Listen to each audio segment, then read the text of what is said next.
The more I think about it, the more I'm convinced that the Quran is the best available guide to humanity because it calls out hypocrites. Who are hypocrites? They are people who pretend to believe in certain things that at the time are considered by their ruling classes to be high status beliefs. Obviously, the current political orthodoxy, whatever it is, would be considered the highest status belief. And when our ruling classes are fighting amongst themselves, then we have to be very careful which political orthodoxy we are stating is the one that is going to succeed in taking over or not. We don't know, so we better mind our P's and Q's and be careful so that what we say can be interpreted either way.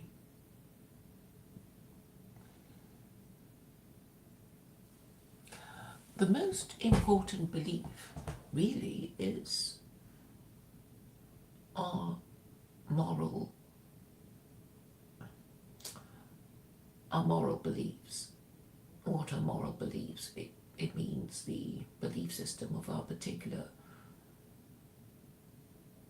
moral system. What is a moral system? I would say moral systems include secular political ideologies and religions. We have noticed that secular political ideologies do not last as long as religions. And if we just focus on religions, we are fortunate in that there are only 5 world religions. And there is no need to consider the smaller ones because the top 5 are enough for us to come to a logical conclusion about the nature and purpose of religion.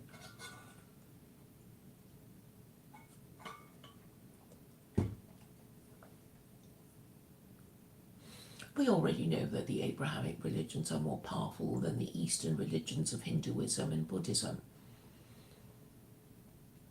So we don't even have to consider Hinduism and Buddhism. We can safely dismiss them, and we already know that Hindus and Buddhists never acquired any great or lasting empire. So let's just concentrate on the Abrahamic religions, of which there are 3. I know there is the Baha'i faith, but they're not powerful enough to merit discussion. So let's just stick to the big 3 of the top 5.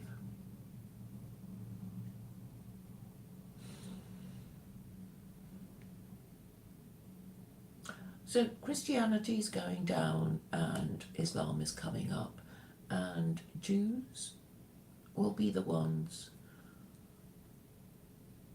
deciding on which is more no-hide, and I really do not see how they're going to get round the fact that Islam is more no-hide than Christianity. And if any rabbi says anything different, you will know that he is not kosher. I'm not even going to bother asking any Reform rabbi what he thinks about it.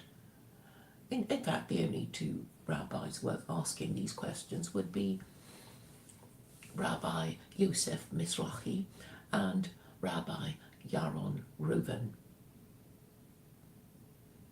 And it is unimaginable that they would say that Christianity is more no-hide than Islam.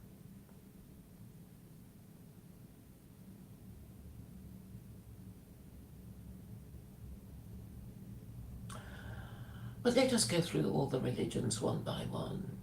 Hinduism and Buddhism believe in reincarnation. I guess reincarnation is not scary enough to make Hindus and Buddhists have a strict regard for truth. Because it is only when you admit the Abrahamic God into your mind as your thought policeman would you really care about what you said and thought.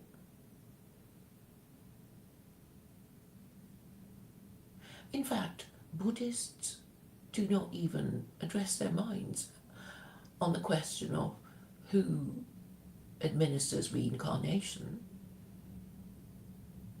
Buddhism has been described as an atheist philosophy, but if you look at the history of Buddhism and Hinduism, you would know that Buddhism is really Hinduism codified. And Buddhists have never said that the law, that their religion is anything to do with the law. It's all about how to act as an individual. It's a personal, ethical and moral code. And there has never been any talk about making it the law for wider society. And if you asked any Buddhist whom they thought was administering reincarnation, they would have to go back to Hinduism, and according to Hindus, it is Lord Yama, who is, I guess, the Hindu equivalent of Hades, the god of the underworld. So when you perform this exercise of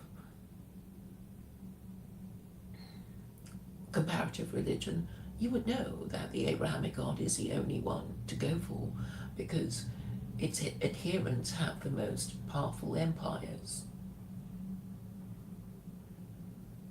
So we know that Christians are on their third global empire, but interestingly, they're still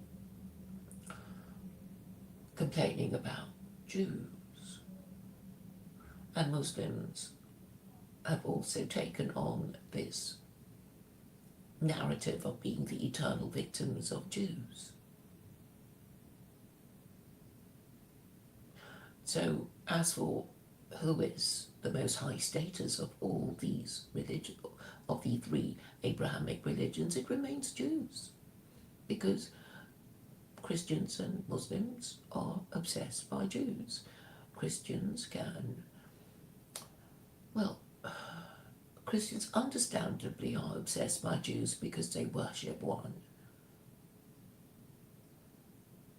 And Muslims because they are, or have been. No, I'm trying to say that Muslims will be complaining that they are the eternal victims of Western imperialism, and they can't get their acts together to show that Islam is a better religion than Christianity, because they simply can't interpret it in a way that gives Islam any credit at all. And of course it is very easy for a controlled Western media to continually make the point that Muslims come from shithole countries whose people are always complaining about being the victims of Western imperialism, making them inferior to the Western imperialist.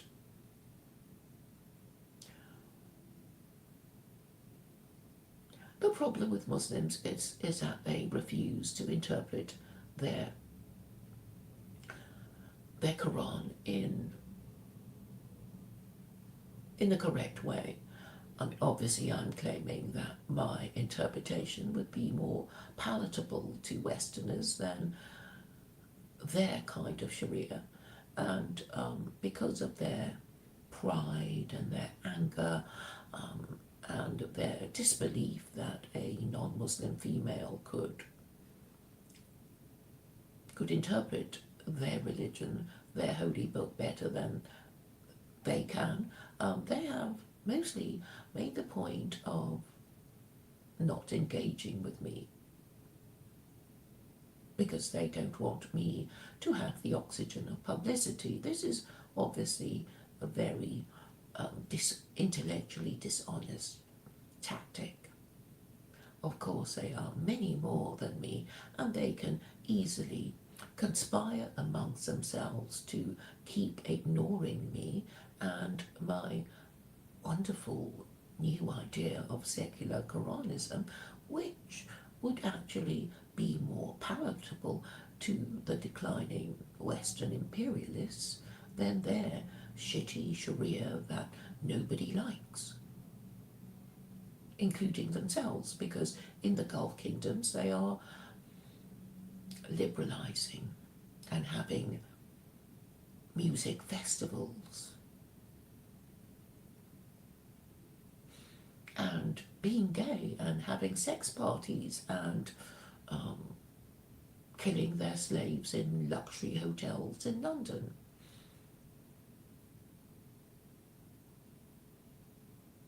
I'm thinking in particular of a murder that took place in a landmark hotel in, I think it was 2010, by a Saudi prince of his gay sex slave. We don't know what's happened to this Saudi prince now, but these are the goings on in the Gulf kingdoms. Now I know I am shadow banned here, there and everywhere, but there's nothing to stop people from discussing my ideas. Why don't they? I guess most people are stupid or scared, or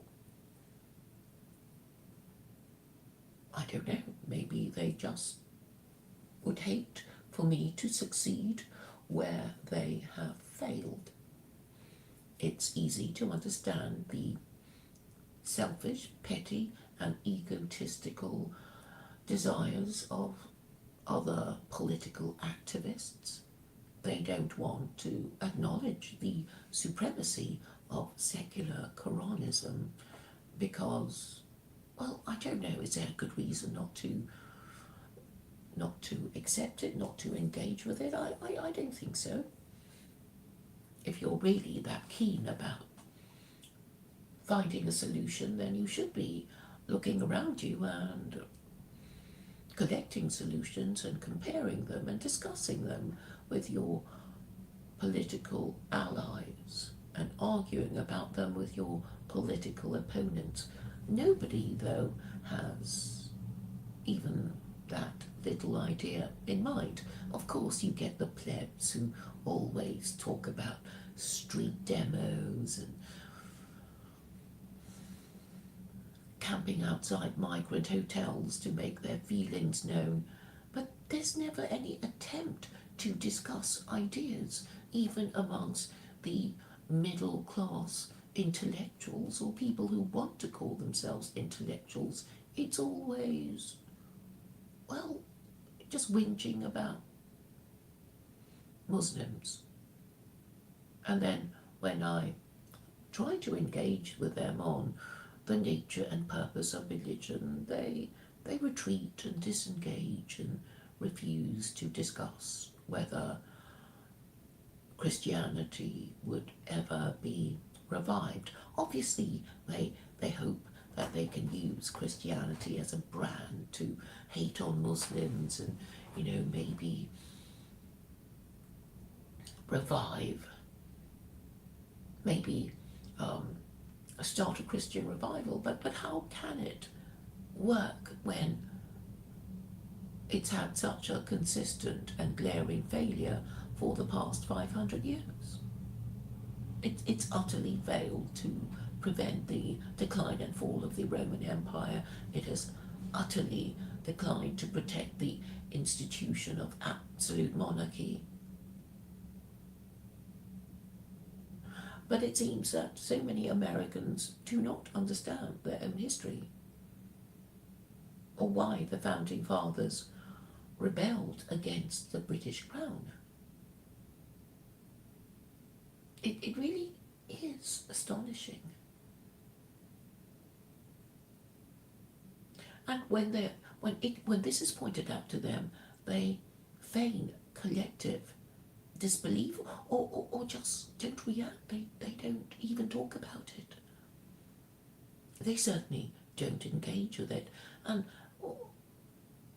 the so-called dissident right influencers, they just fall back on grooming gangs and very old stories designed to turn up their hatred of visible signs of things not going quite well for white people. But the problem is the system, and the system is not something you can see. They don't manifest themselves as non-white people in your country that you can't stand the sight of. They are things such as MPs, elections, stories about their failure, their idiotic, imbecilic preoccupations that never get anywhere, their absolute refusal to consider the possibility that democracy is a dead end. I really don't have anyone capable of engaging with me on these subjects. And so they will continue ingesting the poison that is making them so ill.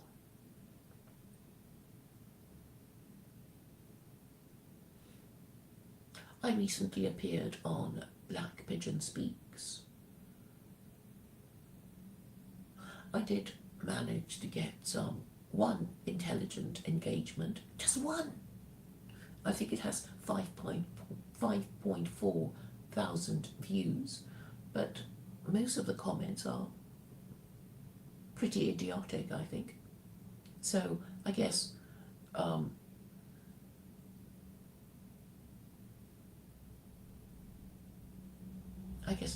it's not going to be properly discussed again, because the collective instinct would be to just ignore it and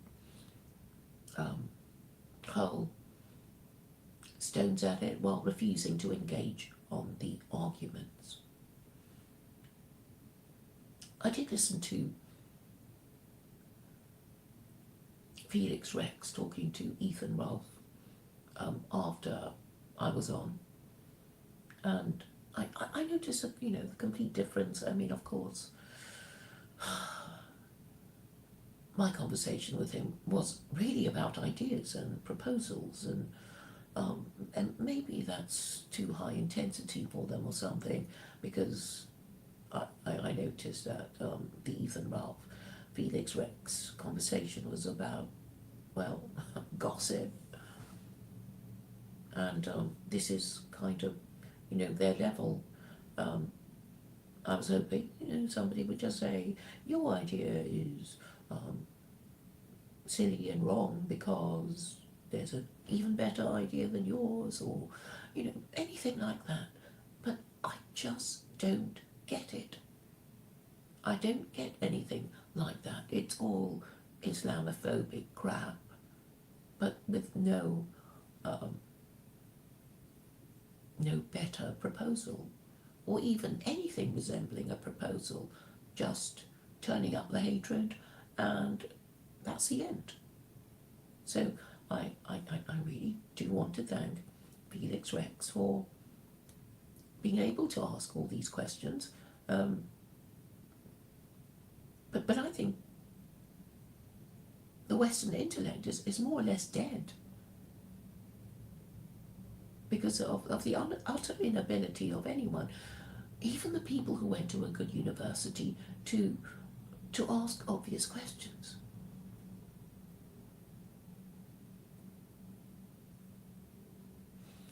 So what is one to do? Well, I'll have to think about that a bit harder.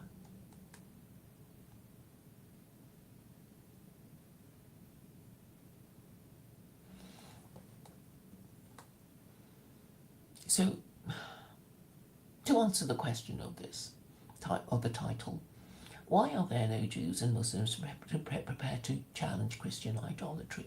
The answer must be they're all hypocrites. They're all hypocrites.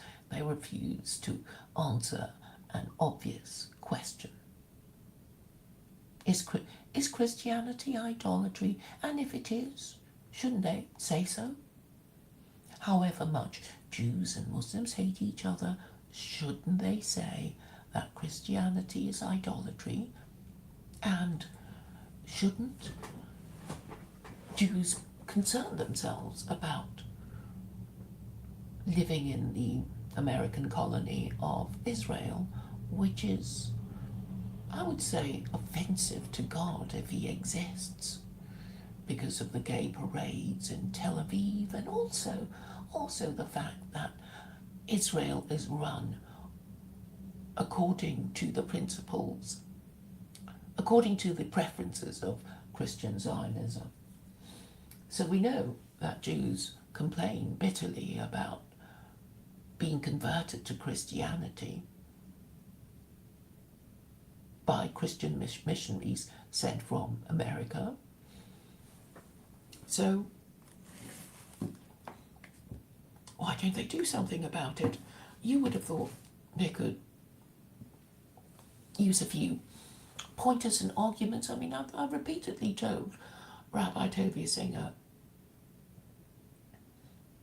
that there's no point going through the New Testament and explaining about, all these esoteric points about what it means in Hebrew and Adonai and Elohim and, all that crap. These people don't get it. They don't read the New Testament. They don't care what it says. They just know that if they stay within the fold of Christianity, they're still a bigger group than Muslims. And they don't care if Christianity is idolatry, but they might care a little if you make the point a bit harder, a bit more pointed, and tell them they would be going to hell even if they commit no other sin.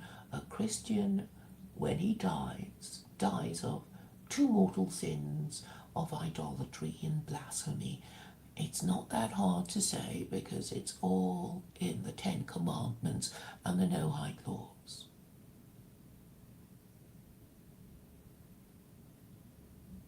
But they refuse to say that because they are cowards. Cowards who still, to this day, fear to offend their Christian overlords. Who are their Christian overlords? The most important people who represent Christianity would be the Pope, the Archbishop of Canterbury, and King Charles. That's it. Are they that scary? I don't think so. But still, these Jews, these Muslims, despite their prayers and talking about Allah and praying 5 times a day, they don't get it, or they're too scared, or they have no leadership, which is why they are, that's why they're not doing anything. So only 2 ultra-Orthodox rabbis are saying roughly what I think is necessary to say, but they don't say it to enough people, and of course most Jews are secular and ignore their rabbis anyway. So secular Jews would conform to whatever their government says about conservatism and liberalism, and they certainly won't be listening to their rabbis. And also Reform Jews and conservative Jews and liberal Jews, they would be considered heretics by the Orthodox Jews. And basically Jewry has divided itself into so many sects. So as I said, there would be, there are all these kinds of Jews. I mean, I'm just telling you the ones that I can remember off the top of my head. Well, there's the Messianic Jew, which is just a tactful way of saying, a Christian Jew or a Jewish Christian. Then there would be the conservative Jew, but conservatism is a Gentile idea. So again, they are heretics. And then there will be the Reformed Jew, whose raison d'etre is to fit in with Gentile culture and laws. And then there's the modern Orthodox who try to tread the thin line of being both Jewish and modern. And they fail, but they would be more conservative and aligned with traditional family values. And then the ultra-Orthodox who really take their religion literally. And there are only two ultra-Orthodox rabbis who might who might actually have to say reluctantly that Christianity is the least no-hide of all Gentile religions because they worship an executed blasphemer. Interestingly, Yaron Reuven has blocked me.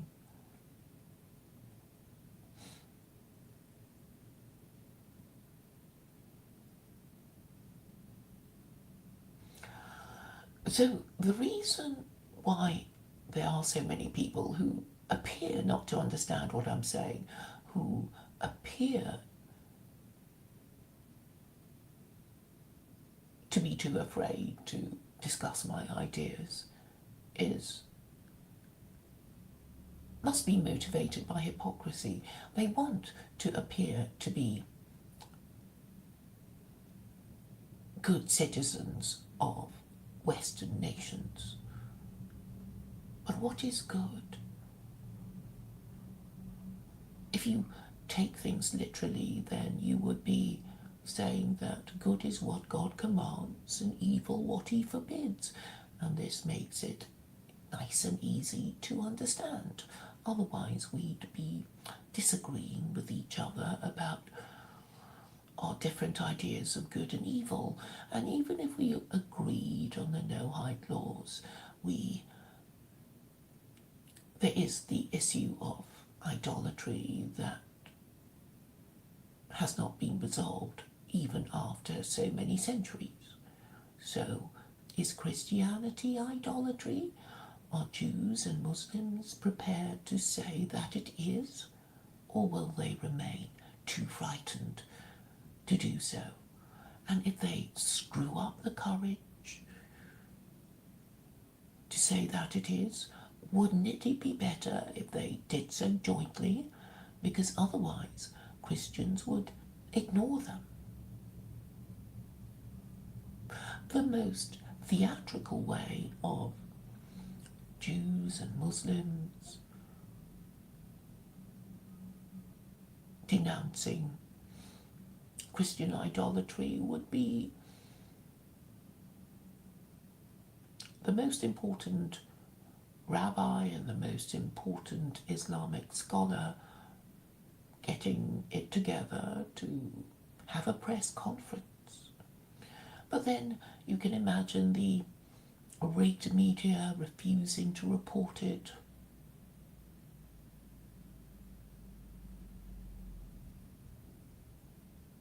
But in this age of social media platforms, we can get these Jews and Muslims on X and other places to just agree with each other. Nothing more needs to be said that Christianity is idolatry. It could be I, Rabbi so-and-so, and I, Imam so-and-so.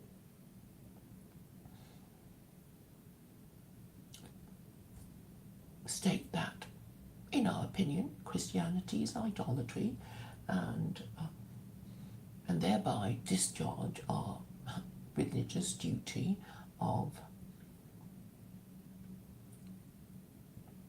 taking a position against idolatry. We know that Jews are supposed to execute other Jews guilty of idolatry. Muslims actually allow religious freedom, but we know the Quran takes a position against idolatry and warns that idolaters go to hell. So this, I suggest, would be the way forward. Rabbis and Islamic scholars getting together online to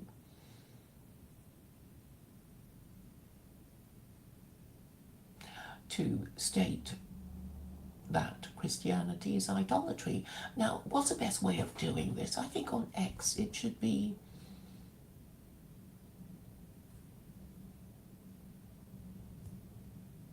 well, we can use the system of tagging. The rabbi and the Islamic scholar, or the Jew and the Muslim can maybe tag a Christian on a X post to discharge their duty, to say, well, at least I've done this to one Christian, right? Or they could write to King Charles and use a draft letter that I have already drafted on my Substack to show concern that King Charles may be guilty of idolatry and may be bringing a curse on his kingdom and his dominions in Australia, Canada, and New Zealand. It's a lot of people in a lot of territory.